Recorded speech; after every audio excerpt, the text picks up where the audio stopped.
Welcome to yet another edition of Deep Fat Fried, the greatest podcast in all of existence. I am joined by my usual cohorts, Paul and Scotty. Look at Paul. He's so excited to be here, dude. Look at him. I'm sick, dude. Got a sinus infection. Oh yeah. Hey, I know what you're sick of, Paul. You're sick of doing this show, I'm aren't sick you? of your bullshit, TJ. You're sick of my bullshit? Uh-huh. Sick of Oh, your I bullshit. See. I see, Paul. You Up know to what? here. I'm with on it. top of you guys both. I'm sick of both of your fucking guys' bullshit. Fair enough. Scotty, I'm not quite sick of your bullshit yet. Really? I'm really Not surprised to quite. hear that. Not quite, 'cause Scotty. I'll be honest with you. I've been pretty mean to you. I've been downright nasty. Yeah, with you, dude. TJ. Really? You're not? I'm a sick? little bit of a psychological masochist. All right. though, Well, so. fair enough. I mean, if you Yeah, have I your feel little like- thing going on, I'm like, you know what? Scotty's kind of keeping me in line, man. Yeah, it's good dude. that he done that. Tore my ego down a little bit. I'm But me, overinflated though, anyway. Me, you're completely sick of my bullshit. I'm sick of your bullshit, Yeah, Paul. yeah. well, it's Paul's ego. Paul, I I'm mean, going to tell you, I decided not to do it, so I'll just go ahead and tell you. Okay. But I was very seriously considering dressing up as you for Halloween.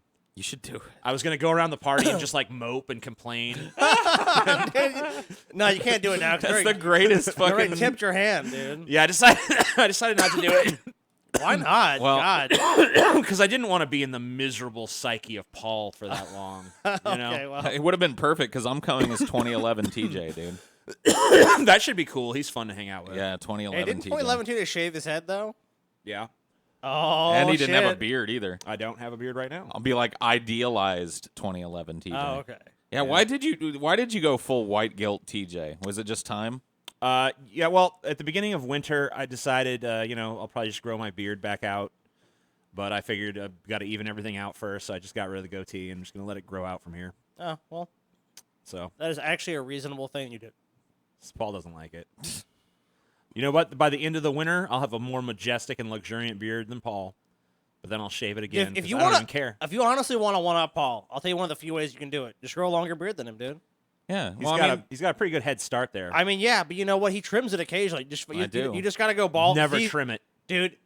Imagine if ZZ Top walked in this room. Paul would have to be like, I ain't got TJ nothing doesn't on have you. the discipline, dude. You Because ain't you got the- can't just have a beard. You No. have to take care of the beard. You have to True. fucking wash the beard right. You got to oil the beard. If the hair that came out of my face was the same as the hair that comes out of my head, I'd be like, whatever. TJ, I'd you gotta just have do a it. beard routine. So here's my beard But routine, TJ. The hair that comes on my face is way more coarse and itchy and horrible. It is, So, but here's your problem. yeah. First, beard wash. Number one. So you Dude, wash your I've beard. done all that shit. Like this Beard conditioner. This, you cannot moisturize this. Yeah, yes, you can. Beard conditioner goes in after, TJ. Then a I beard underst- oil, yeah, TJ. I had all that. Then you're not doing right.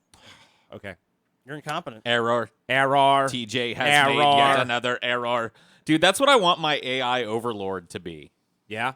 Like just like a little drone that follows you around and says, "Error. You have made yet another error, TJ. You misused this word." Try to buy some Oreos or something. It's like, error. You are too fat to purchase this product. Yes. Error. It's just the AI version of Scotty, basically. Error. You are too fat, TJ. Engage in physical activity. That was pathetic. Error. Error. Just fucking your bed just throws you out at some point. Error. You have slept enough. Yep. You have Time to wake up. You have had the prerequisite 8 hours of rest. Oh, you know the one that's really going to get you is like the late night TV session. Error. You are up too late. Error. You need at Research least- has shown that this much television is bad for your development.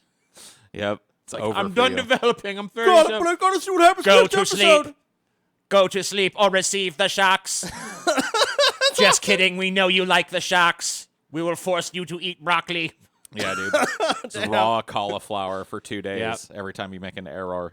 Yeah. Damn, dude. The fucking AI is gonna Whip fuck you up. right into shape, boy. Yeah.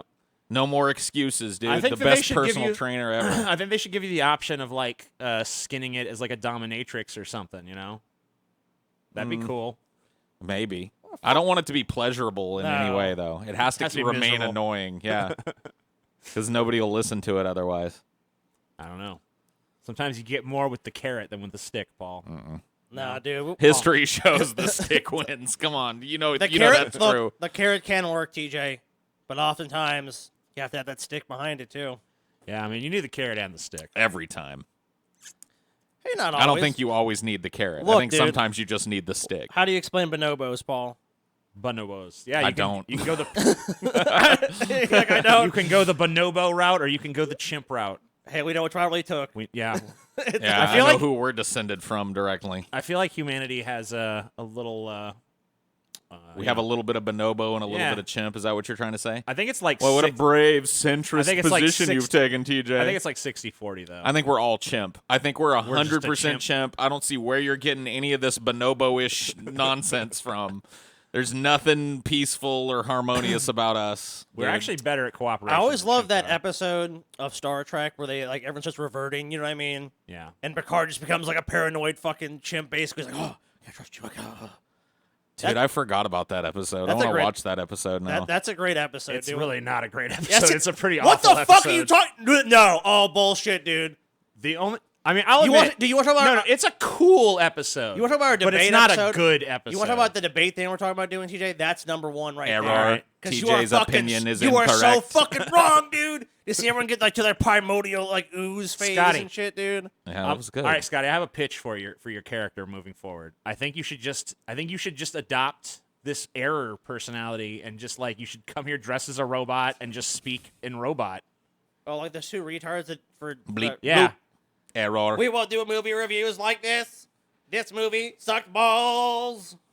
Yeah, but you're just the error robot. Error. Error. Error. Bad movie. Error. Bad scene. Error. I like it, dude. Error. What's your new character going to be, TJ? How about a fat, worthless buffoon? Oh wait, that's already his current character. I said So funny. So funny. My apologies. I want TJ to be the aristocratic upper crusty Brit. He could do it. Yeah. Dude, TJ invented this character when we were kids, where he was like a rich snob, and he was pretty much perfect at it, dude. Yeah. What was the catchphrase of that character? It was like, I was like how many horses? Oh, yeah, it was like, where do you keep? you only have 2 cars.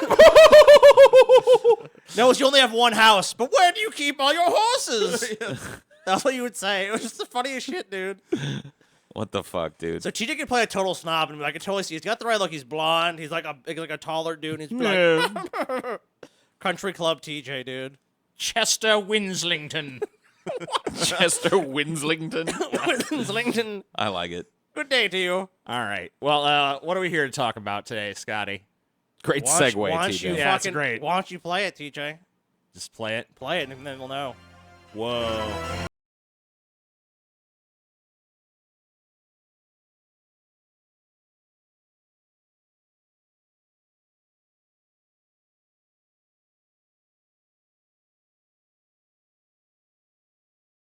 There you go. Alistair. We're talking about Fucking- motherfucking. Yeah. So Well- I want, before I even got into the information, because you guys look, TJ, you don't have a lot of information in your brain. We know that for a fact. I mean, My brain's stupid. you're an empty-headed, slack-jawed, vacant-eyed motherfucker. So what do you, TJ, know about Aleister Crowley? Probably nothing, but I have to ask. So like, back in the fucking 1729s, All right, I'll accept it. there were like a bunch of like dark voodoo wizards and such, and he was like the most voodooed of them all, and he done all kinds of magics and had all kinds of like spells, incantations, and potions and whatnots, and he danced naked under the moon and waggle his dick around and stuff.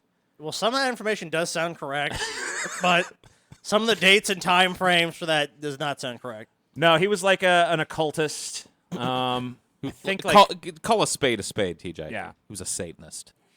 He was a Satanist, TJ. Satan was a little bit too plebeian and mundane for him. Well, that was a perspective Oh, of a lot of people try have and, of him. Don't try and intellectualize what you know to be true. He worshipped the Dark Lord. Right. Let's call a spade a spade. I mean, I know he did like sex magic, like Uh-huh. he'd have gay sex, and Like a stuff, Satanist? yeah, Satanist, right? Right? To like summon Blood up magic, right? spirits. He communed with an Egyptian god. I forget the name. Yeah, we will go I think it over was that, yeah. Amun Ra. Maybe. Are you sure it wasn't Satan? Was it Set? It was Amun Ra, something like that. No. And he wrote the Book of the Law.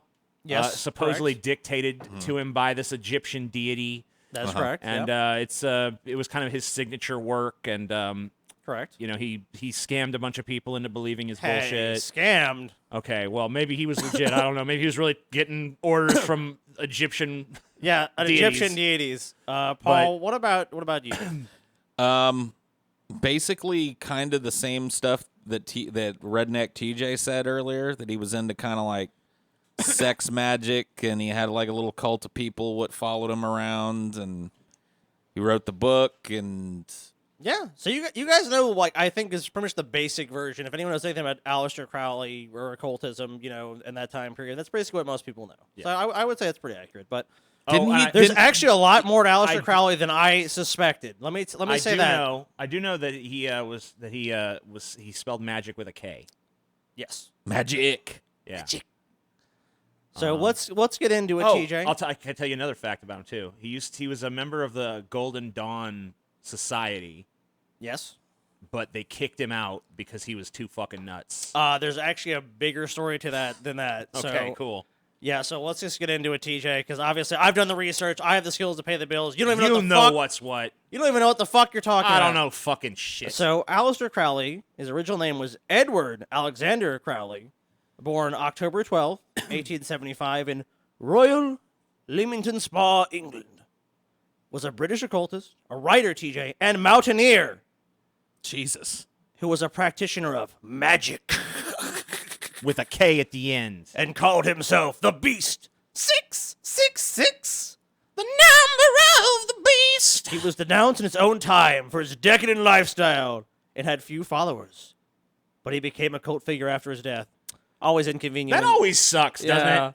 Like, your scam doesn't even work until you're dead. Then it works perfectly. Yeah, I guess it's because at the point when you're dead, they can mythologize you and make you whatever they want. Well, it's like how Van Gogh's fucking works didn't. If he sold one work in his lifetime, and now his works sell for over $100 billion. yeah. So go figure that. People in his time had no fucking taste, man. So Crowley claimed that his family was of Celtic origins on his father's side, claiming a familial link to the Bretagne family of Quillole. That's a Quilale. Quirole. It's very difficult to pronounce. Of course, this thereby linking his family to the nobility of the region. Of course, like many claims made by Crowley, little evidence was ever offered up. You know, and I think it's important to establish here. Crowley was ahead of the curve, man. He realized before most of us did that reality is just a choose-your-own-adventure book. You're not Yes. stuck. You're not stuck with your fucking actual history. You're stuck with whatever you could fucking make up. You're not stuck with your fucking shitty. I'm Edward Alexander Crowley. It's like Crowley sounds cool, but my first name is Alistair. Thank you. So So, as I wrote here, it says it's important to understand at the beginning of this episode that this is kind of the essence of Aleister Crowley. He was someone who came to define like the esoteric. You know, he was a sexually liberated libertine in an age of prudish Victorians. He was whatever he needed to be, and he always played his part to perfection. So, like basically, you said, like, he was a myth builder. He kind of realized that, like you said, like many of the people we've covered on this show, a ruthlessly self-promoting kind of person. oh, well, Of course. here's a perfect example. In his work Confessions, Crowley writes, "It has been remarked a strange coincidence that one small country should give England her two greatest poets, for one must not forget Shakespeare." So obviously referring to himself and Shakespeare as the two greatest poets ever. Yes. So of course, Yes. it's only natural to put yourself in the company of one of history's greatest writers. So he was like a Kanye of the time. Oh, only yeah, he not, was. Not, I mean, like obviously they had a small following, but I mean, like in terms of like that's like some Kanye level shit right there. When you're just like, yes, me, Shakespeare, you know, Two peas in a pod. basically the same. What a strange coincidence that we'd both be born in this small little country of England. But that was the mentality that Crowley brought to his works, outlandish claims, but ultimately coupled with a deep sense of inferiority and insecurity. Perhaps sprinkled with a touch of arrogance and smug superiority. It should also be noted that he claimed Shakespeare was born in 1550, not his actual birth year of 1564. Whatever. Further demonstrating how this is more about putting himself up there with one of the greats than rather really being factually accurate, you know. So it was more just like he didn't even bother to know the year Shakespeare was born. Because who gives a shit about It Shakespeare? was ultimately more important to have the comparison. He with just hears Shakespeare. people mentioning Shakespeare, and he's like, they like Shakespeare. I'm like Shakespeare. Basically Shakespeare. Yeah. You know what I'm saying? I was like when I was watching Jay-Z or some shit give an interview on fucking Bill Maher's show before I stopped watching that shit. Real time. Yeah. You know, he's like a Klobuchar shell now. Anyway. Really? Yeah. That's disturbing. But anyways. Totally fucked up. Anyway, Jay-Z was on that show, and he's like, I'm like the new Picasso, you know what I'm saying? I'm like, what the fuck do you even know about Picasso, Jay-Z? You son of a bitch. You ain't shit like goddamn Picasso, you motherfucker. Dude, he's the new Picasso. He's He got is the not. money to own a Picasso. That's He about it. does. Give him that. He's got the money to own several. So his father, Edward Crowley, born 1829, died 1887, was trained as an engineer. But his share in a lucrative family brewing business, Crowley's Elton Ales, allowed him to retire before his son was even born. So they came from some money. His mother, Emily Bertha Bishop, came from Devonshire, Somerset family, and had a strained relationship with her son. I hate when we have to talk about England. Yeah. Oh, I know. I'm going to be eviscerated for how I mispronounced everything. She described him as the Beast. Did you hear how he said Devonshire? It's pronounced Scroodle Hump. Scroodle Hump. I'm sorry, Scroodle Hump in Somerset family. A name that he reveled in. So his mom was actually the one who described him as the Beast, but he loved it. Cool. You know, instead of being taken aback by why is my mom calling me a beast, like, yeah, I am a fucking beast. Awesome. The couple had been married in London's Kensington Registry Office in November 1874 and were evangelical Christians. Crowley's father had been As born... if there was even a choice at that Yeah. point, though. Had been born a Quaker, but had converted to Exclusive Brethren, a faction of Christian fundamentalist group known as the Plymouth Brethren, The Plymouth Brethren. with Emily joining upon marriage. Obviously, you get married, you have to join. Crowley's father was particularly devout, spending his time as a traveling preacher for the sect and reading a chapter from the Bible to his wife and son after breakfast every day. So, A true believer. lots of Bible. Oh, yeah, having the Bible shoved down his throat. Following the death of their baby daughter in 1880, in 1881, the Crowleys moved to Red Hill in Surrey.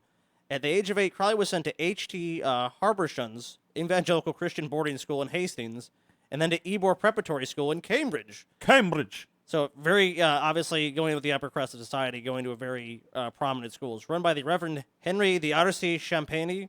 I probably butchered that. I think it's Champney. Champney, whom Crowley considered a sadist. So obviously, I guess he was like to whip the boys at the school, which is common practice for boarding schools. A good fanny whacking You know- is what they need. I can't believe that fucking subjecting someone to constant religious dogma and beating the shit out of them produces. A rap on the knuckles will straighten that boy right up. And then he grew up to be Aleister Crowley, so maybe it ain't working. I don't know. So yeah, well, it certainly didn't. The younger Crowley, however, formed an aversion to Christianity early in life. Shockingly. As a Can't believe student- it. As a student at Trinity College, University of Cambridge, he began to use the name Alistair and gained a reputation for his skill at chess. In 1898, he left the university without taking a degree. His own inheritance left him freely to travel widely and to arrange for the publication of his writings. His first book of poetry appeared in 1898, and numerous books followed. So this is this is basically after university. He's like, "Fuck this shit! I ain't doing the Christian thing. I'm going full time into occultism." So he's a rich kid, yeah, but so- he's in a fucking strict religious household, and he's being subject to, like, indoctrination and corporal punishment and all this shit, and he rebels against it by, basically starting to He become does the Aleister typical Crowley. rich kid thing. He has all this money, so he's like, I can travel the fucking world. I'm going to go see the fucking world, and I'm going to fucking make sure my shit gets published because I have the fucking funds to publish them. Fucking. I can just pay for my works to Why be are you published. so overly laden with profanity, Scott? Because I love profanity, TJ. Well, I think that's fucked up. Well, you should. What is that? What's that all about? Why are you being a Puritan now, TJ? Because, Paul, you're a fucking idiot. dude. Maybe he was, You're a piece of shit, Paul. maybe it's the influence of the spirits Don't use of any fucking Aleister profanity in my Crowley's, fucking presence, Crowley's Paul. parents, Paul. A crack on the rump is what you need. Oh, okay. Straighten you right out, sir. Sounds good. Let's do it. That's what TJ did need in life. A crack. Sir. So like, Right on the rump. Whoosh. So, like many other religious skeptics of the 19th century, Crowley became interested in occultism. In 1898, he joined the Hermetic Order of the Golden Dawn, an organization derived from the Rosicrucians. One of Crowley's rivals within the London Golden Dawn group was the poet William Butler Yeats, and we will get to that later on in the episode. About they actually had a magic battle. Cool. Whoa, a wizard's duel? There is a magic battle in this episode. Shit. So just very briefly, I want to go over the definition of occultism. Occult theory or practice, belief in or study of the action or influence of supernatural or supernormal powers. Rosicrucians were members of a worldwide brotherhood. I think it's Rosicrucian. Rosicrucian? That's what it looks like. Well, You're fucking butchering this, Scotty. I'm sorry. You're Some of these butchering it. some of these fucking words, dude. Rosicrucian? You need think? fucking perfect elocution like me, Scotty. So Rosicrucian. What do you say? Rosicrucian? I think it's Rosicrucian. Rosicrucian? Yeah, hold on. Here's a fucking pronunciation Let's hear it. guide. I thought it was Rosicrucian. Play, motherfucker. Rosicrucian. Rosicrucian. Rosicrucian. Rosicrucian, a member go. of a worldwide brotherhood claiming to possess esoteric wisdom handed down from ancient times, CJ.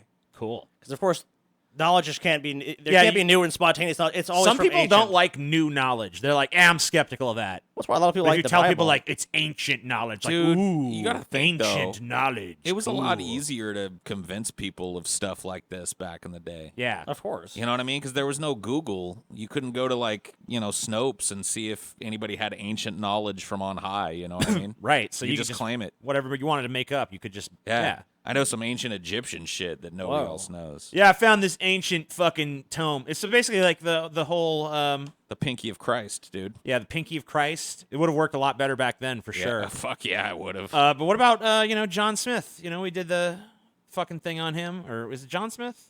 No, it's not John Smith. Joseph Smith. Joseph Smith. Yeah, the golden tablets. Of course. That he finds that no one else is allowed to see. Of course. I know some ancient knowledge that no one else knows about, and I'm about to share my fucking knowledge when with something people. has stood the test of time, it just seems to most people like, well, it's ancient, so there's got to be something to this, right? And it just can't think about be it. bullshit. You go around and you just spread this ancient knowledge bullshit around, and then if even 1 out of 50 people believes it, you got yourself some fucking followers. Yeah. So that's useful to have. Uh, Paul, you should be taking notes, man. You think I already haven't, TJ? I guess you have. I have all the notes I need. I'm ready. You ready? Yep. Cool. Starting my cult. Awesome. So the name derives from the order's symbol, a rose on a cross, which is similar to the family coat of arms of Martin Luther, which we all know what he did. The famous Reformation, with the great schism of the Catholic Church and all that. Cool. The Rosicrucian teaching are a combination of occultism and other religious beliefs and practices, including Hermeticism, Jewish mysticism, and Christian Gnosticism. The central feature of Rosicrucianism is the belief that as a member possessed secret wisdom that was handed down to them from ancient times. So basically, it's like there's this secret knowledge that only they know and only they understand. Of course. Yeah, that's always a good feeling. So getting into the Golden Dawn part, like you were talking about today, so the Hermetic Order of the Golden Dawn. And if you're wondering if Hermetic means they're hermits, that's not what that means. What does it mean? It's very complicated. It's like Oh. it's like basically it's about a motion in the universe applied to like ancient laws or something. Oh, all right, cool. Like so as so above, so below. You know what I mean? Yeah, I stuff gotcha. like that. So but I lucked into getting into it, but it was like that would add a lot of shit to the episode. You're just like, fuck that. But in case shit. someone interpreted that way, I want to say that is not how it should be interpreted. Cool, gotcha. The Golden Dawn was a secret society devoted to the study and practice of the occult, metaphysical, and paranormal activities during the late 19th and early 20th centuries. activity. So, many present-day concepts and rituals, magic that are the center of the contemporary tradition, such as Wicca and Thelema, which was inspired by Golden Dawn, that's the religion started by Aleister Crowley, which became the single largest influences on 20th century occultism. I think what we just spotted here, Aleister Crowley's first big marketing faux pas. Because Thelema just doesn't sound that cool. Mm-mm. You know what I mean? It's a little too soft. We're going to get more into his religion. Yeah, I mean, what would you have called it? I don't know. Something more rigid, though. I mean, I understand that you don't want to actually be rigid within it, but the title needs to sound cool and powerful. I would have called it Mastery of the Darkness Inside, dude. Yeah. There you go. That's cool. I like that. Yeah. So I could have done better. So Mastery the of the circles inner darkness or something. that Crowley ran Yeah. in, he Or darkness within. He basically became initiated by the founder of the Hermetic Order of the Golden Dawn, whose name was Samuel Little McGregor Mathers. Because I'm... yeah, gotcha.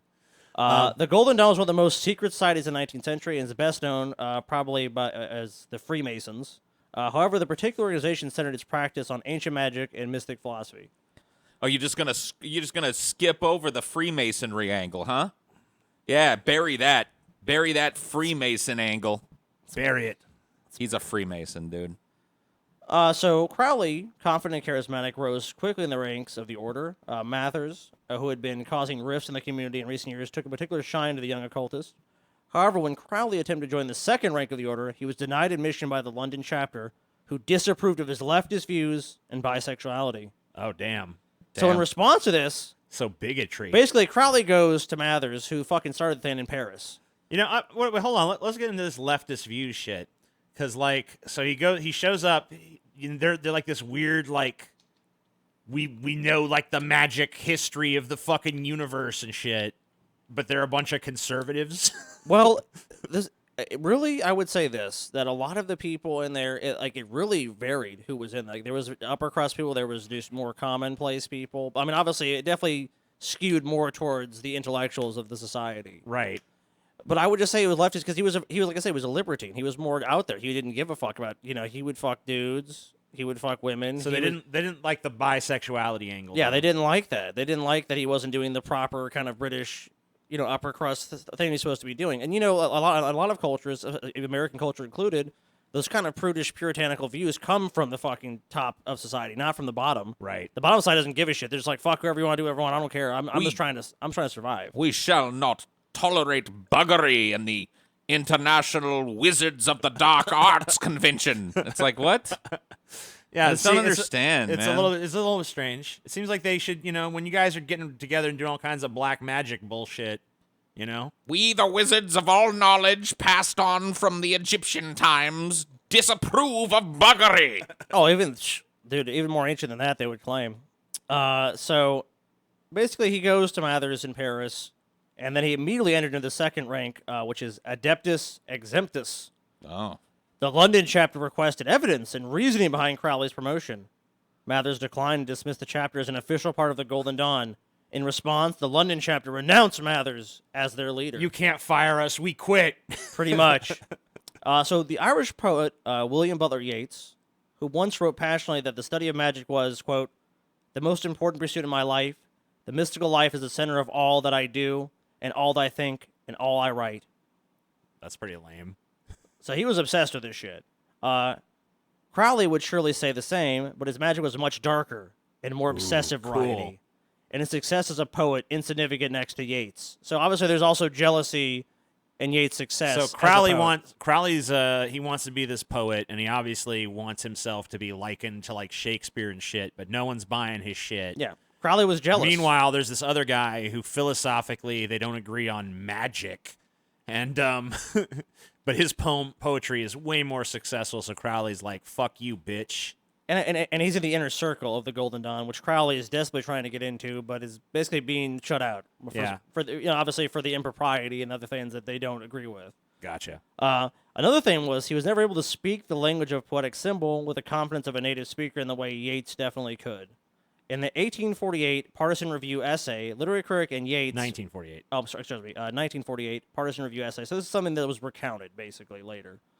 Yeats and biographer Richard Ellman tell the story differently, dryly reporting on the conflict as the participants saw it as a genuine war between competing forms of practical magic. So they reject the whole jealousy angle. They're just like, nope, this was all about our philosophical disputes over Yes. fucking magic. with a K. Yeah. Well, no, they didn't spell it with a K. I think that was Alistair's thing. Yeah, that was more of his thing. I think he's the one who started using the K.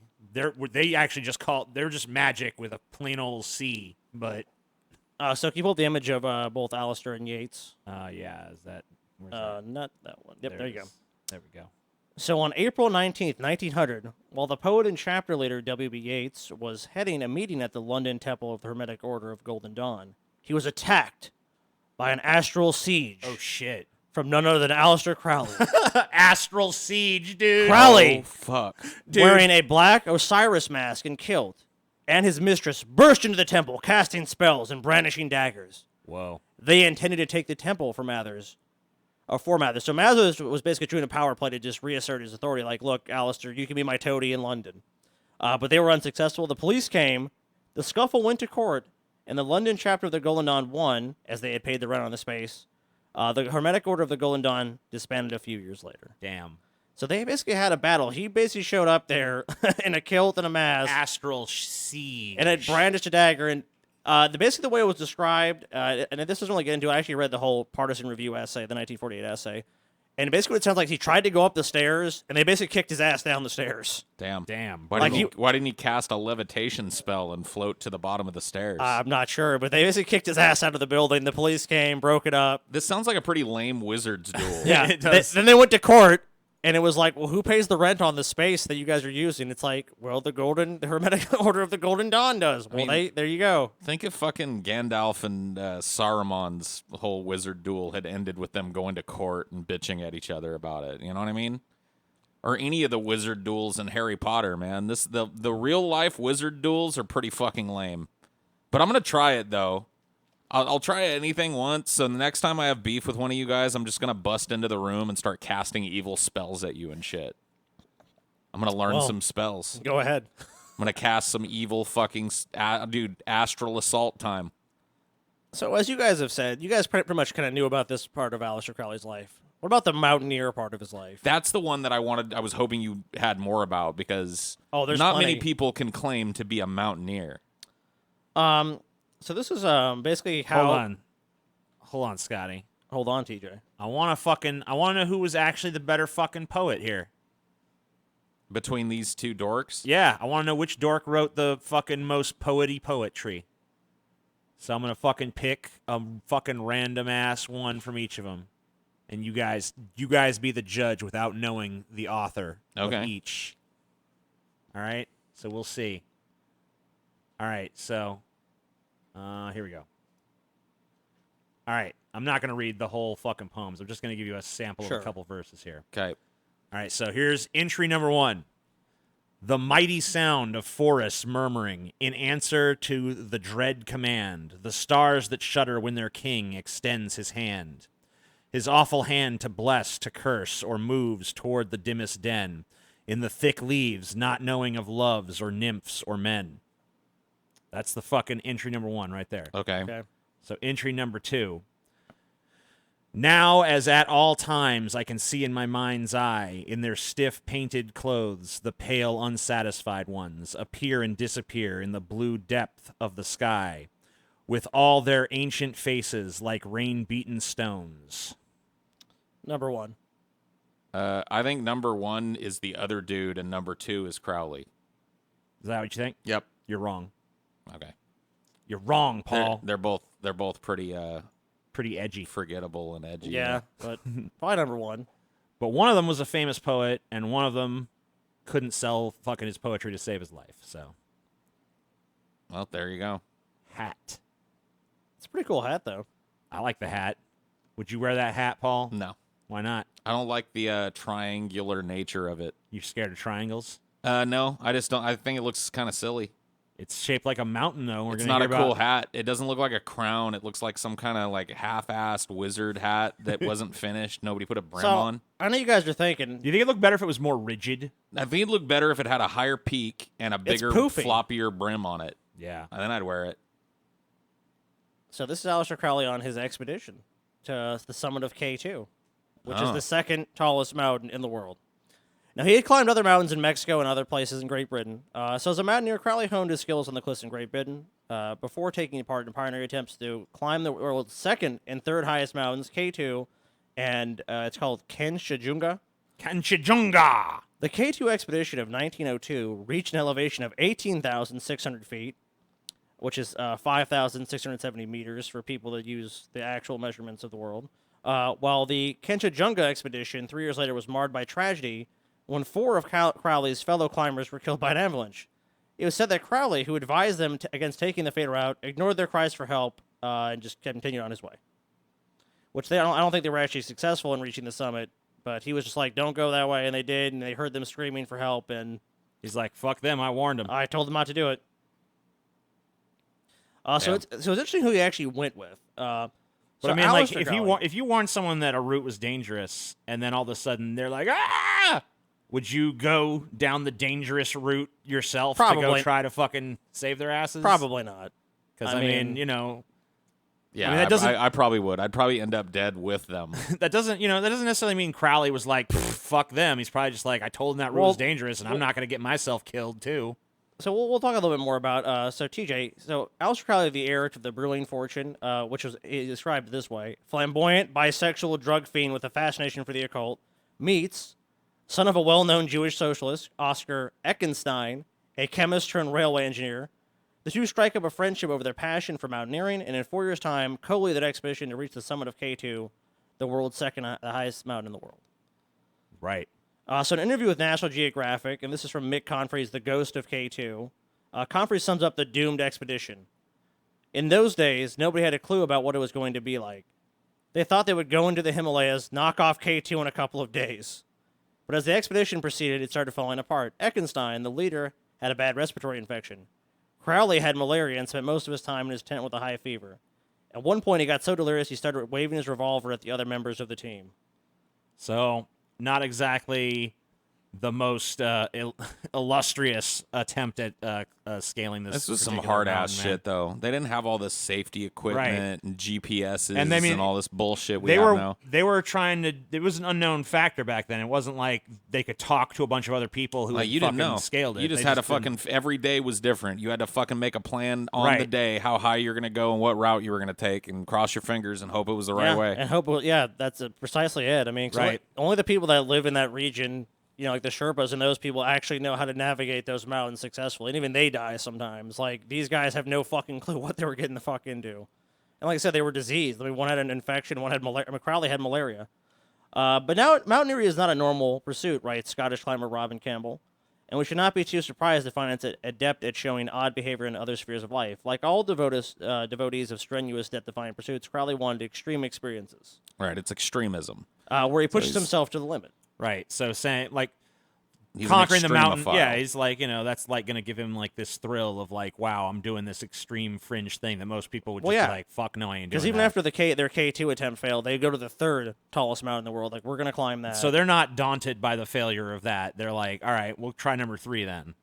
Oh yeah, dude. So on this trip, Crowley, the lead, reportedly treated the local porters with brutal arrogance, and when three of them were killed along with the other expedition members, he refused to help, writing to a Darjeeling newspaper of a mountain accident of this sort is one of those things for which I had almost no sympathy whatsoever.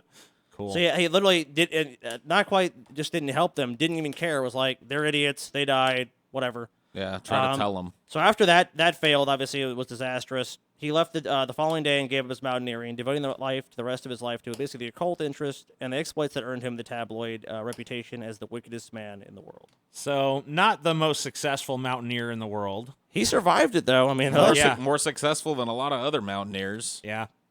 definitely Definitely more successful than the people who died on the mountain. I mean, it's ballsy. It's 1902, and he's trying to go up the fucking second tallest and third tallest mountains in the world. I mean, and his other companions that went on along with him, not all of them made it home.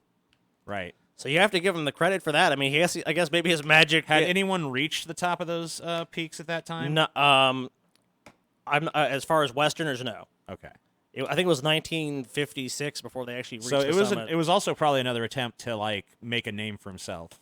Oh, I'm sure it was. Because you gotta, he can't. He's already tried to make it as this big poet, and it's not really working. So he's like, all right, another way I could get my name out there is if I scale one of these peaks, then I'm a fucking famous mountaineer, basically. Yeah, so it's probably viewed as him trying his hand at something else. So it's scratching that extremophile itch, and it's also scratching a little bit of that notoriety itch that he, because he's dying to be fucking famous at this point. Oh, completely. So now we're gonna get more into the the next image, TJ, and we'll just this is just them on their expedition. Left to right, it shows them. I think Crowley is the fourth one. So I think he's pretty skinny. So he's a skinny little fuck there. That didn't last. I can go to the next image, please. Oh, we're actually not. Go one more after that.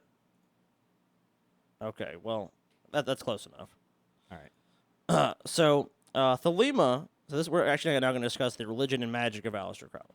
So Thelema is the complicated set of magical and mystical and religious beliefs formed in the 20th century by Aleister Crowley.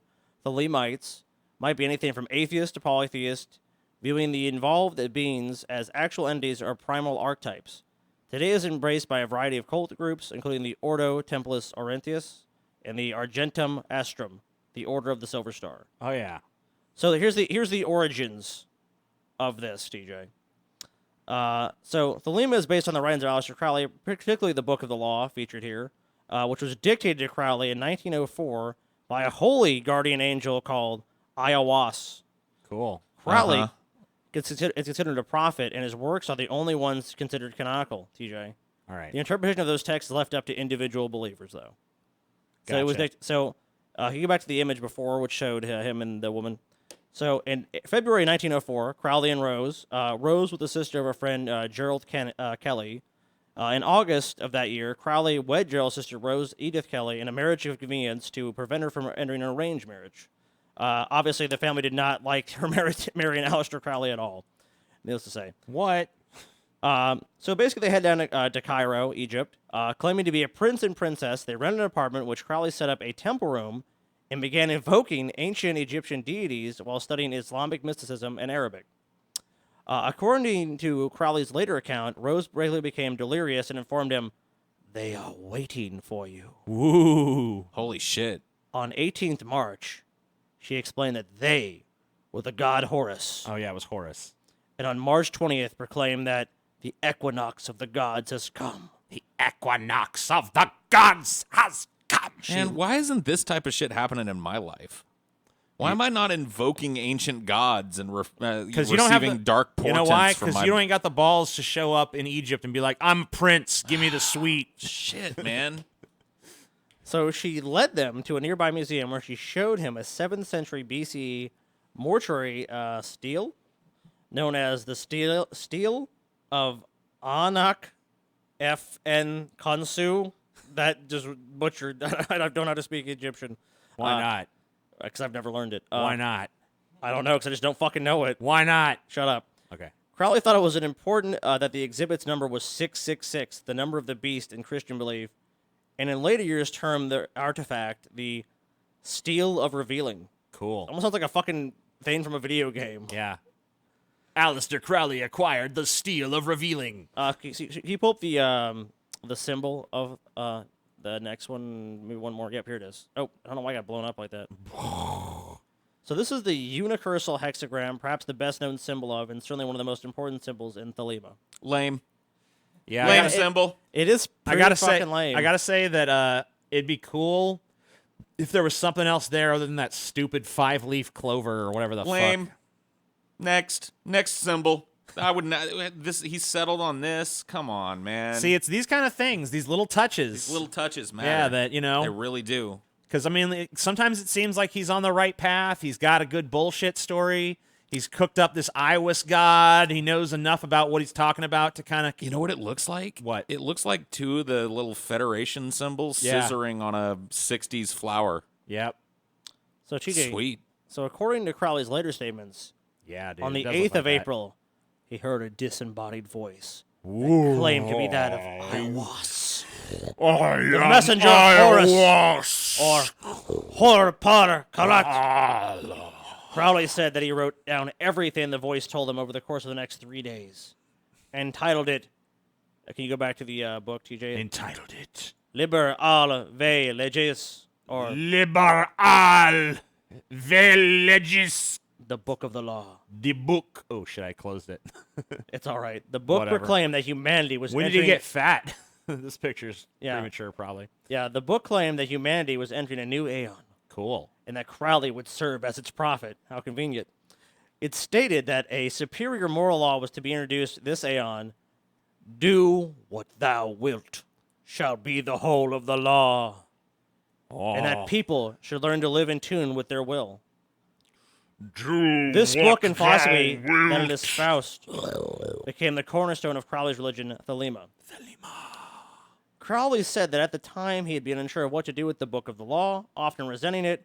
He said that he ignored the instructions which the text commanded him to perform, which included taking the Stele of Revealing from the museum, fortifying his own island, and translating the book into all the world's languages. According to his account, he instead sent typescripts of the work to several occultists he knew, putting the manuscript away and ignoring it. So let me just get this straight. So Aleister Crowley's sitting around one night. In Egypt. The god fucking Horus shows up as a disembodied voice, like, write this book. And he does. Yes. And then the voice tells him what to do afterwards. Steal the steel of revealing. Fortify your island and Translate the book into all languages. Yes. But instead, he does all that. He just selects a TypeScript off. How Yeah. the fuck do you get a vision from the god Horus? Like, once you transcribe that shit, you got to be all in on that. You know what I'm saying? You can't just be like, okay, well, What if- I'm gonna treat this all casual? Like, What if instead of do what Horus tells you, motherfucker. inscribing the words of Horus, he was just making some bullshit up and trying to pass it off as I don't think that's. profound? I don't think that's What? true, Paul. You don't think so? No. Dude, Paul, are you joking, dude? Are you high or something, man? You been smoking the reefer, dude? All right. Well, once you hear some of the words of Horus, I think you'll disagree. You guys ready? This is the The opening lines opening line, Scotty. of the Book of the Law. Had the manifestation of Nuit, the unveiling of the company of heaven. Every man and every woman is a star. Every number is infinite. There is no difference. Help me, O warrior lord of Thebes, in my unveiling before the children of men. I buy it. 100%. That's Paul, have Horus. you converted? Yeah, Oh. to the Church of Gobbledygook. Paul, listen. What? I know. dare Listen. you? I know how Horus talks, dude. I know how Horus talks. He talks like a flim-flam artist, apparently. Look, believe me, I know Horus. I know Horus. Look, I know I'm- Ayahuasca. Paul, have you ever talked to Horus, the ancient Egyptian god Horus? No, because Horus don't exist. Well, I have, Paul, Oh, yeah? and I can tell you that's how he talks. Okay. That's exactly how he fucking talks. Well, I stand corrected. So I stand corrected. you do. That wasn't total, utter gobbledygook. So do you guys want to learn the basic beliefs? Yeah. This I is what do. people. This is what the Lemites believe. Cool. The Lemites strive to ascend to higher states of existence, TJ, Cool. uniting oneself with higher powers and All right. understanding and embracing one's true will, Cool. their ultimate purpose, and place in life. I like it. The law of Thelema, TJ, and you know this law well. Do what thou wilt shall be the whole of the law. Cool. Thou wilt here means to live by one's own true will. True will. Fuck this fake will shit. Yeah, fuck this fake will, dude. Your true will, TJ. Every man and every woman is a star. Each person possess unique talents, abilities, and potentials, and none should be impeded in their seeking out of their true self. Right. Love is the law, law under will. Each person is united with his true will through love. Discovering is a process of understanding and unity, not force or coercion. Coercion. Thank you. Turd.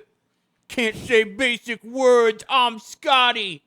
I'm fucking stupid. You just fucking open yourself. Can't look at it. Oh, man. Now TJ's going to get... World star. World star. Jesus. Well, I was going to stop Scotty, but then I remembered, do what thou wilt. You know Do what I what mean? thou Yeah, do what thou wilt. Scotty was but following his true will. I'm following my true will, dude. Yeah, he seemed raring to give an ass beating, and you seemed raring to receive one. so- disciple of Crowley that he is. So what do you think of the laws so far, Paul? So we got Hibbity-dibbity flim-flam gobbledygook. Well, I mean, no, there's a fucking actual set of tenet of principles here. Okay, hit me with it. He's saying, so do what you want. You Okay. have unique talents and potential, and you shouldn't allow yourself to be impeded by Okay, the world. I have a and question. you gotta fucking unite. You're united with your fellow man through love, Paul. What Love. if I impede your talent because of the existence of my talent? What if my talent is an avenue towards somehow impeding your talent? Then I have to murder you.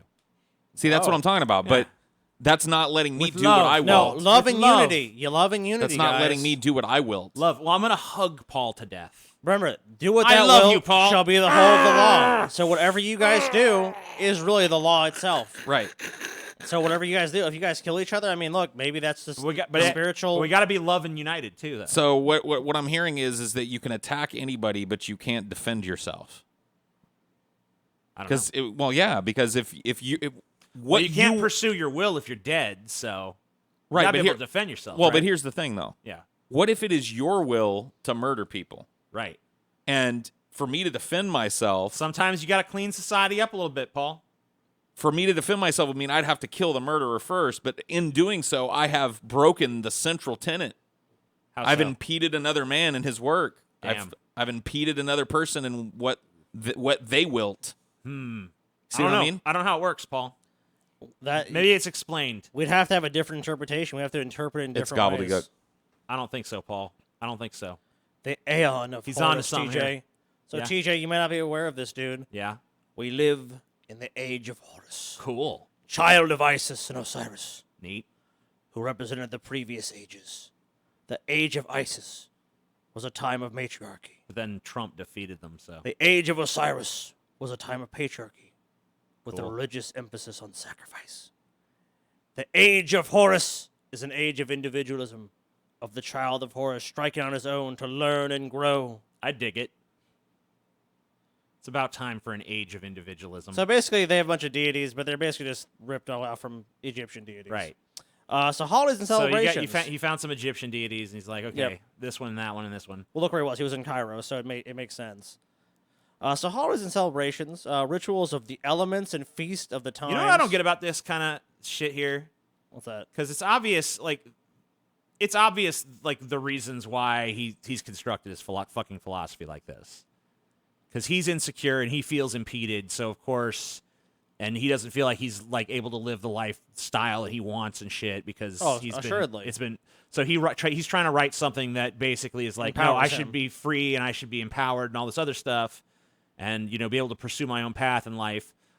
Like, why do you have to write it as a bunch of Egyptian gods and shit? Why couldn't you just fucking construct a secular philosophy that reflects that shit? Clearly, he wanted some ability to convert people. I mean, obviously, 'Cause he feels like it needs the weight of like a god behind it. he feels like or no he one's needs gonna take something. it seriously.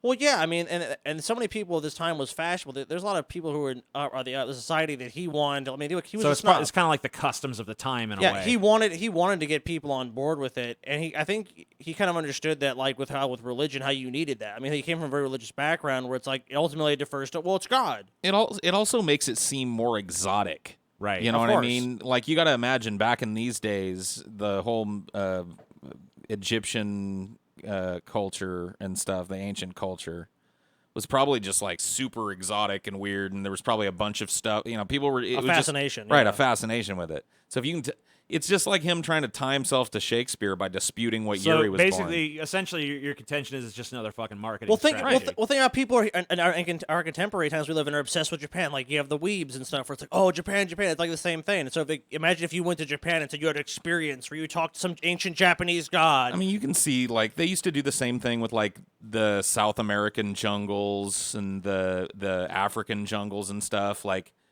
it was very exploited. Like people were very interested in spurious information about how these people lived and Or what like kind of how- animals lived there. how did people in China live? Yeah, you're right. Right. In any country that wasn't well understood, And there was really no connection with that, so he can just claim like, "Oh yeah, dude, the Egyptians knew some crazy shit, and here's Horus, and here's fucking this and that." And who's going to even question that? it adds a little spice to the whole story that doesn't come with like, "This is my philosophical treatise about how we should treat each other with love."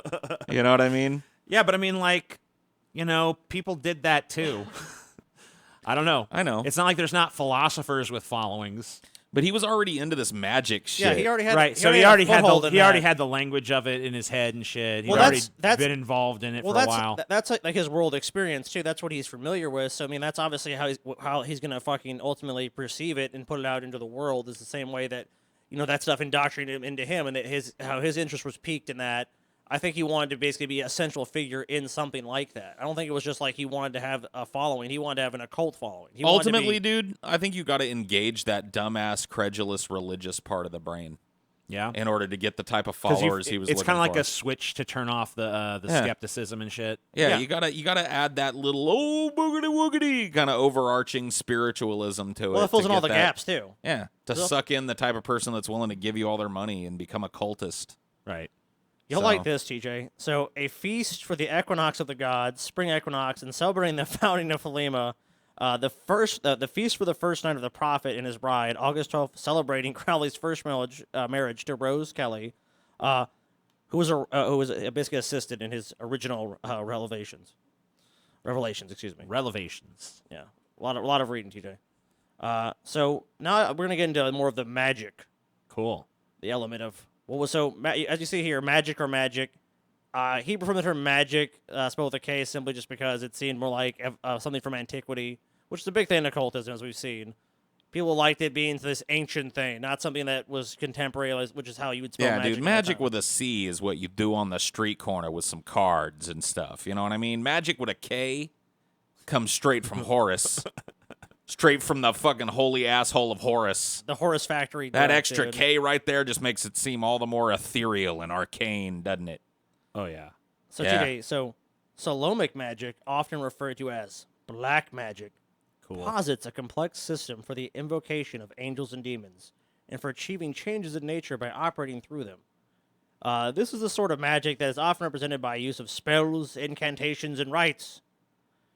The Enochian language, or the language of the angels, the Kabbalah, the Goetia, the sigils, and other ocular systems, such as the runes, comprise the theoretical basis for articulating an intention and has its operative resonance in nature.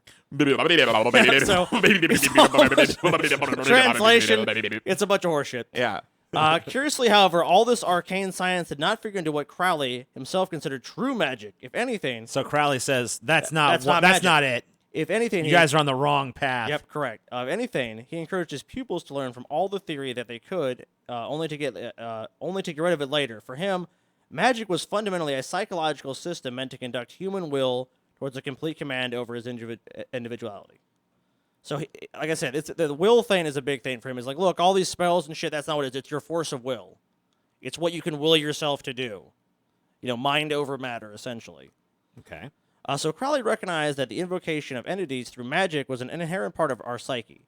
In his introduction to Lemegenton Clavica Salomonius, he explicitly states, the spirits of Goetia are part of the human brain.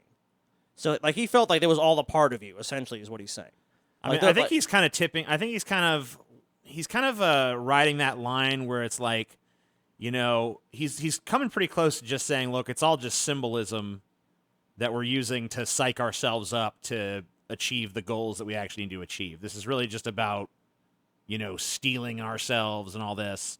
He doesn't come right out and say that, but he comes close enough to it that you can kind of almost find an avenue into it from like a more secular perspective. I mean, But you could still fucking Sure. you could still get into it from the spiritual, mythical kind of but perspective. there definitely as well. is a very strong spiritual. So it's element kind to of. It seems to me like he's trying to ride that line. Well, he's trying to say it's innate too. Right. I mean, obviously he's saying like because as we discussed earlier, I mean, there's definitely people who were just even atheists who kind of practice this Right. stuff. So And I mean, it wasn't necessarily at a first when you religious said thing. there's atheists into this shit. I was like, well, how is that even possible? But now I see that And he basically wrote in some leeway to his philosophy so that you could, you know, kind of just be like, oh, well, it's all about symbolism. And in doing this research for this episode, when I actually looked up, like, okay, so what were Aleister Crowley's religious beliefs? And pretty much it was just like, you know, he was kind of all over the place.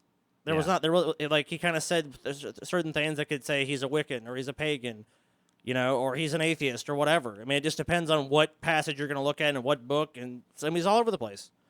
He was never really consistent with either of that, or even politically. Well, another thing about it too is that, you know, I think that's kind of like a Trump kind of character trait where you go and say one thing to one crowd, one thing to another crowd, and you're so all over the map that people can kind of read into you whatever they want. Yeah, that was a big part of it, I would say, is that people can, like, it even says it when the Book of the Law, you know, only, like, you know, he's the one that's the prophet, but only you can interpret it. It's because it's up to individuality, which is a big part of his religion. Well, the gray area is useful too, Right. because it allows the people buying his fucking line to fill it with whatever they need at the time. Right, so you can project yourself into it. Right. So Crowley believed in the objective existence of magic, which he chose to spell magic, as you see here, which is with a K. An older archaic spelling of the word. He provided various definitions of this. Okay, so he didn't invent that, but he No. just No. kind of was No. harkening It's back like an to old it. English thing. In his book Magic Theory and Practice, Crowley defined magic as the science and art of causing changes to occur in conformity with will. And this is another quote here. Magic is getting into communication with individuals who exist on a higher plane than ours. Mysticism is raising of oneself to their level. Crowley saw magic as a third way between religion and science, giving the equinox of the subtitle of the method of science, the aim of religion. So he actually thought science and religion could be combined with magic. and magic ultimately would be like the synthesis of the combination of those two. Once again, trying to find sort of a middle ground. But obviously, people had an interest in science too, so it's not even saying like these are mutually exclusive. These things ultimately can be combined to form what the basis of magic even would in fact be. I mean, like I don't know. I think most interpretations of what science is would exclude a lot of what's Sure. going on here. Well, it's just like huckster soup, though. He's not targeting actual scientists. No, with this shit. right, of course not. He's targeting. You know, he's trying to fucking throw in as many little references to different philosophical angles like and the same- religious angles and scientific angles that he can. I mean, he's basically he's pulling like not Dinesh D'Souza. What's the guy I'm thinking of? The I don't know. fucking guru guy. Whatever. So Deepak many- Chopra. Oh, Deepak yeah. Chopra. Oh, yeah. It's a little bit of Christian, it's a little bit of Muslim, it's a little bit of ancient Egyptian. Oh, you like science? Throw in a dash of that fucking science. Oh, it's everything. It's It's a- you, it's me. You know what I mean? You get Yeah. a melting pot of bullshit, basically. So within that journal, he expressed positive sentiments towards science and the scientific method, and urged magicians to keep detailed records of their magical experiments. The more scientific the record is, the better. His understanding of magic was also influenced by the work of anthropologist James Frazer, in particular the view that magic was a precursor to science in a cultural evolutionary framework. Unlike Frazer, however, Crowley did not see magic as a survival from the past that required eradication. Rather, he believed that magic had to be adapted to suit the new age of science. Okay. All right. In Crowley's alternative schema, the old systems of magic had to decline per Frazer's framework so that science and magic could synthesize into magic, well, as I discussed previously, With the K. which would simultaneously accept the existence of the supernatural and experimental methods. Crowley deliberately adopted an exceptionally broad definition of magic that included almost all forms of technology as magic, adopting instrumentalist interpretation of magic, science, and technology. So like you said, it's very broad. So you mean you can technology, it's magic. That's magic Right. coming out. Right. Technology, the end result of science, that's magic. Yeah, it's not magic. Yeah, Magic's planting his flag Magic's in doing that. that. Magic done that. That's part of magic. You don't know what magic is. Magic's everywhere. Magic's everything. So here's another quote from Crowley. Anyone who's forced from his own course, either through not understanding himself or through external opposition, as you mentioned before, TJ, comes into conflict with the order of the universe. Oh, shit. He goes on to say that magic is the science of understanding oneself in one's own situation. It is the art of applying this knowledge in action. It seems almost as if his definition of magic could come from a psychological manual on the importance of self knowledge. It sounds very vaguely Scientology-ish, which I think L. Ron Hubbard had some run-ins with Aleister Crowley. I feel like this. I mean, yeah, he did actually. That's true. So I guess it makes sense. But this like the kind of lingo that's springing up around the readings of these ideas. The know-how of knowing how to know. It's like a lot of words to say nothing. You need to know how to be yourself in the particular situation and to react that way innately. Yeah, and It's I like, think what? I think it's weird how much they talk about this great knowledge and like how it should be applied and all this, but what actually is the knowledge? You know, Yeah. it doesn't seem like it ever actually gets into like here's how magic works. I Here's mean, what it is. Aleister Here's what Crowley it does. is the king of esoteric. You know, I mean, it's just like, oh, well, you have to know this thing. You have to know these ancient things. And if these ancient things aren't known to you, then you can't actually take that and harness your own self-will. And it's like, it's also obscure. And it's always like there's another level you need to reach. You know what I mean? So like you said, with Scientology, you can definitely see like, and you see with occultism, it's like, what level of magic have you practiced in your order or whatever? And like, obviously these things are all very petty. We saw with the Golden Dawn thing where this guy, they could do a magical battle, which is really just, they had to fight, you know, over who got the space in the fucking city of London. So I think if you look at it, I mean, it's really just something that he did in order to try to obtain a following. Right. And ultimately, like many things in Aleister Crowley's life, it just didn't really work out for him. So the next thing I want to talk about, really, and that's something I think you guys have been more interested in, is the sexuality angle here. Don't have no picture for the sex.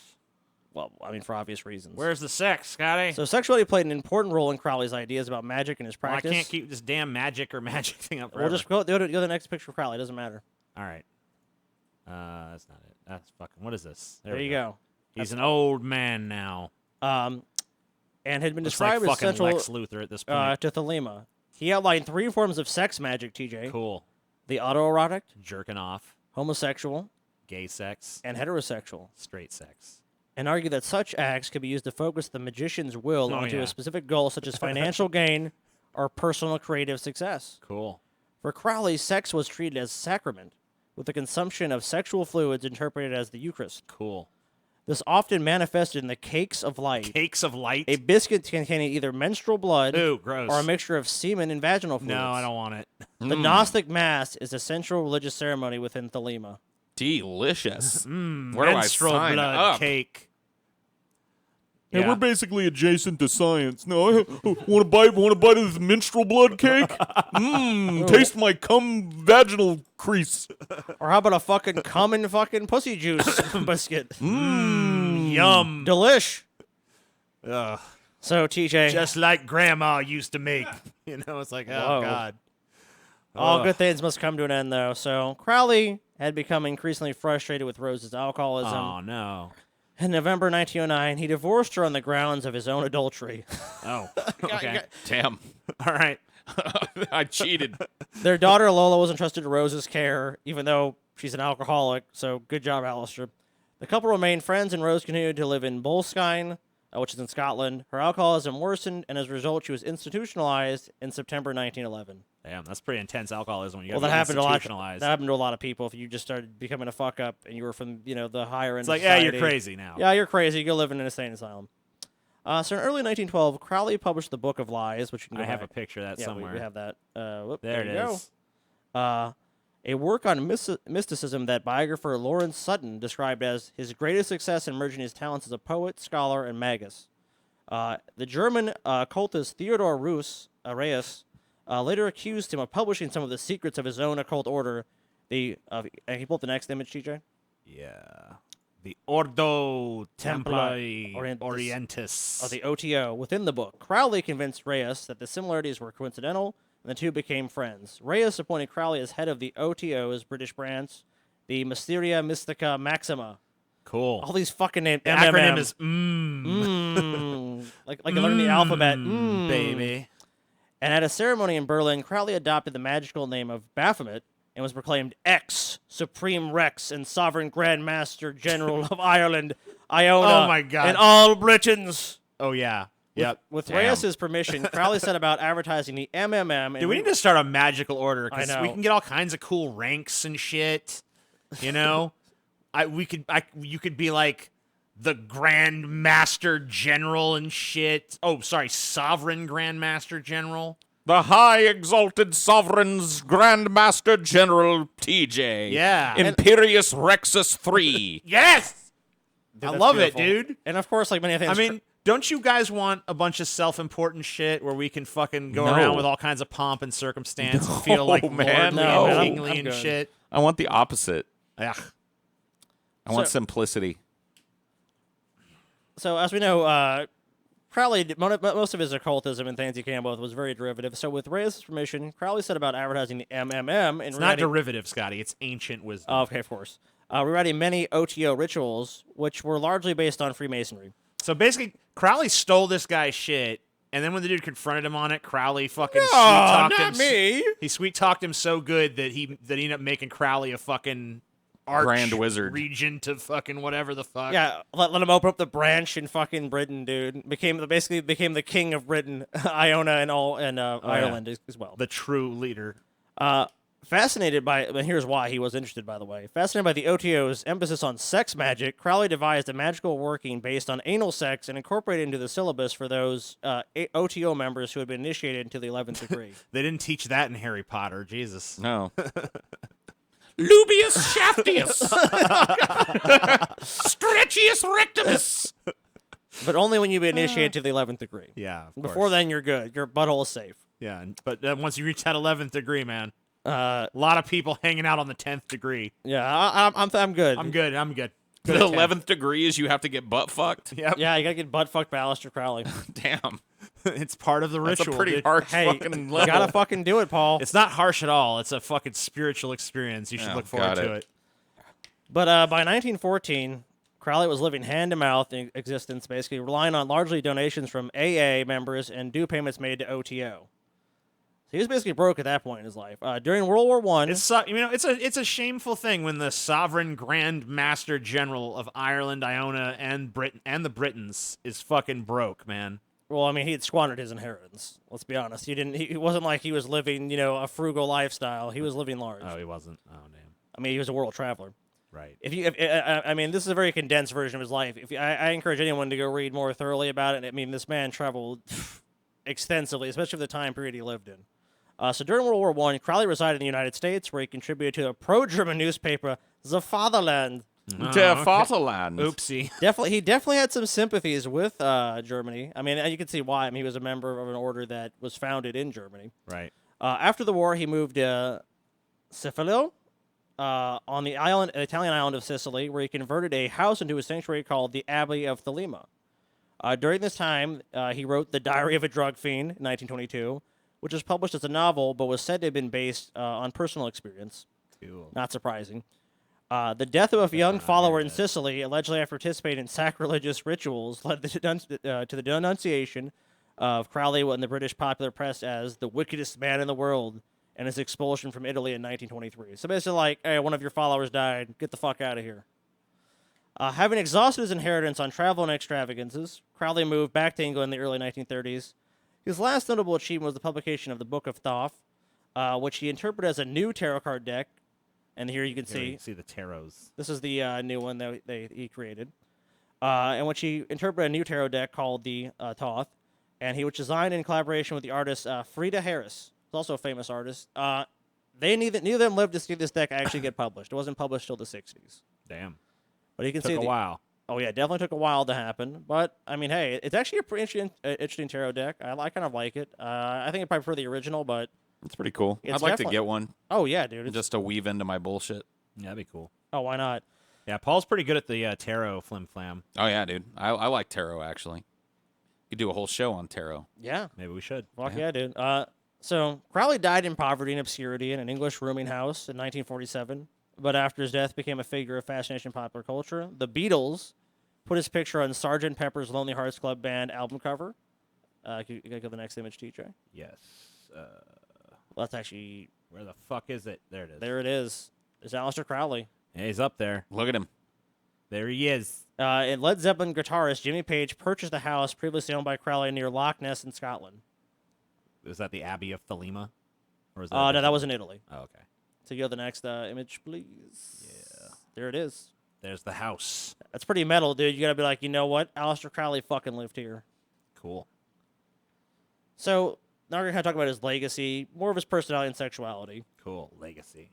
So Crowley considered himself, and this is actually one of the last things we're gonna look at, but this is actually a Vanity Fair spotlight or article they did about him. Crowley considered himself to be one of the outstanding figures of his time. Surprising. Of course. The historian Ronald Hutton stated that in Crowley's youth, he was a self-indulgent and flamboyant young man who set about a deliberate flouting and provocation of social and religious norms, while being shielded from outraged public opinion by his inherited wealth. Hutton also described Crowley as having an unpleasable desire to take control of any organization which he belonged to, and a tendency to quarrel savagely with those who challenged him. Crowley biographer Martin Booth asserted that Crowley was self-confident, brash, eccentric, egotistic, highly intelligent, arrogant, witty, wealthy, and when it suited him, cruel. I mean, these types of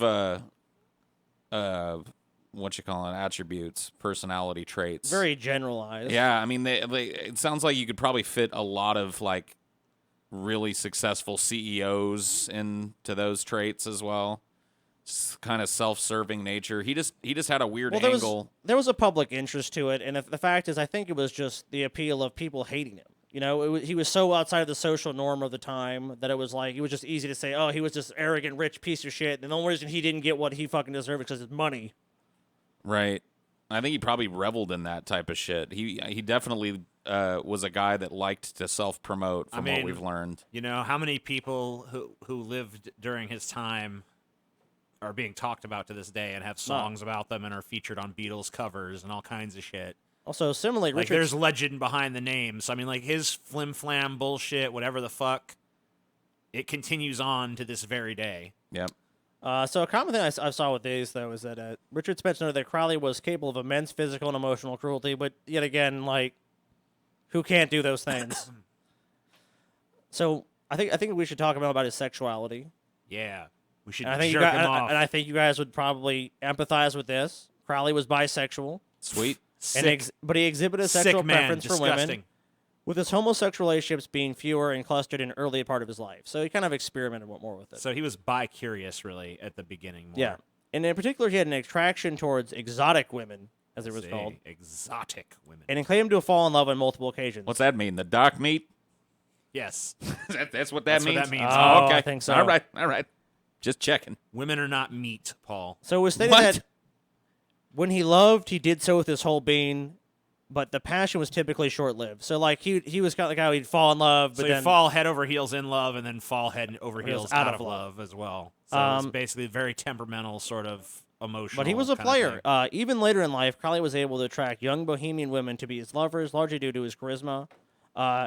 During homosexual anal intercourse, he usually played the passive role, so he was a bottom. Oh, okay. Which So he Booth- liked to he liked to get fucked in the ass, is what you're saying to me. yes, he liked to fucking be the bottom. That is exactly what he's Yeah. saying. Yeah. Which Booth believed that was his biographer, one of his biographers. Just making sure we're all on the same page. appealed to his masochistic side. Crowley argued that homosexual and bisexual people should not suppress their sexual orientation, which I agree with. Commenting that a person must not be ashamed. Man, it's pretty damn sick that society is now falling in line with the morality of Aleister Crowley. Well, that's just the correct view of it. Sickens me to the core of my being. Must not be ashamed or afraid of being homosexual. Every time we let a homo pack some fudge, that's just a love letter to Satan. All right, are you finished? Yeah, I'm are you finished, finished with I your guess. nonsense? Your fucking deplorable nonsense. You're a deplorable now, TJ. I've just decided here and now you're deplorable. Cool. Fucking sicking me, dude. You fucking Ew. sicken me. He's you also homophobe. a Russian agent, which we won't get into.